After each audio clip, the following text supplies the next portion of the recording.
Sa particularité, c'est d'être en rupture par rapport à la lande classique qu'il y a autour. Là, aujourd'hui, il y a des nuages de pollen partout.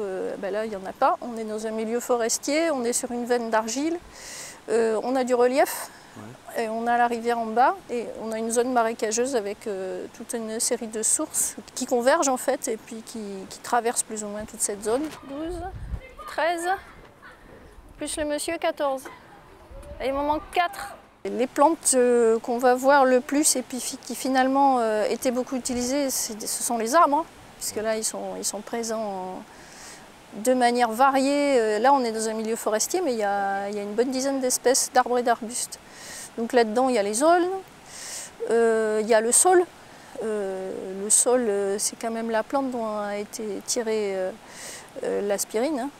Ça a été utilisé depuis longtemps pour des propriétés fébrifuges, etc. De la même manière, dans le même milieu, il y a la reine des prés, qui est une herbacée, mais qui contient aussi des composés analogues.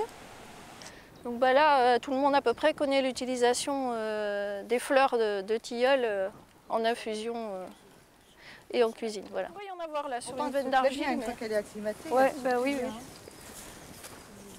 Alors ça, c'est toujours la même, hein, celle qui sent bon là. Celle-là, elle est plus fleurie, donc faites-vous la passer. La flouve odorante. Flouve. Une espèce de bulbe là, qui est utilisée dans toute la France contre les contusions, les bleus, etc. Et ici, elle n'est pas utilisée traditionnellement. La plupart du temps, les gens ne reconnaissent pas les plantes.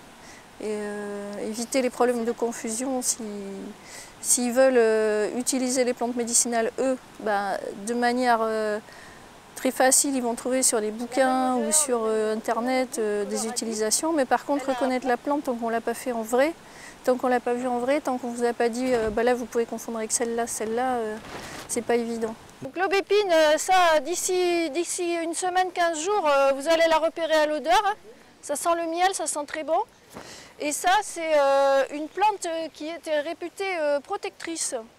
Elle est censée éloigner le diable, enfin elle est protectrice des maisons. La fleur a des propriétés calmantes qui sont encore beaucoup utilisées, même en médecine. Pour compléter son action, pour être sûr qu'elle soit protectrice et qu'elle soit à l'optimum de ses possibilités, on la cueillait le jour de la Saint-Jean. Voilà, comme ça en plus, ça lui faisait un potentiel supplémentaire. Voilà des violettes. Ah, bah ouais. Donc ne cherchez pas l'odeur de la violette sauvage, il n'y en a pas. Il n'y a que Viola odorata qui est odorante. Par contre, elle est comestible, oui. Ah oui? Oui, oui. Ah oui, remarquez, on fait des violettes au sucre.